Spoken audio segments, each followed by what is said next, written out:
Football is a mirror for society. And what that means is that the problems and diseases of society manifest themselves within football. I strike a very somber tone in this chapter of my book because I talk about the depressing aspects of football, one of which is the extraordinary scale of racism that is happening and even on the rise within the sport.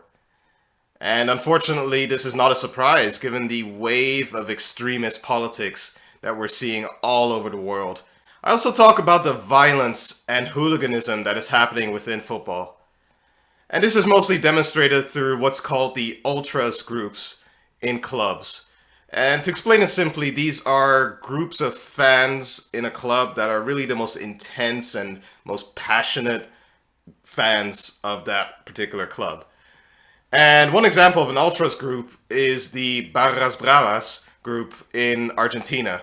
The barras, bravas are one of the most violent and organized ultras groups in the world. So in this chapter, I asked the question of, what is it about these groups that attracts mostly young men to such violence?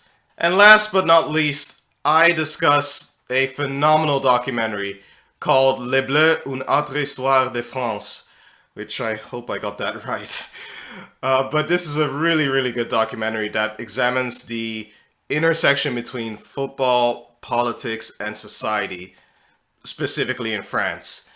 And it really just proves the fact that the problems of society, in this case in French society, manifest themselves directly in this case, the French national team.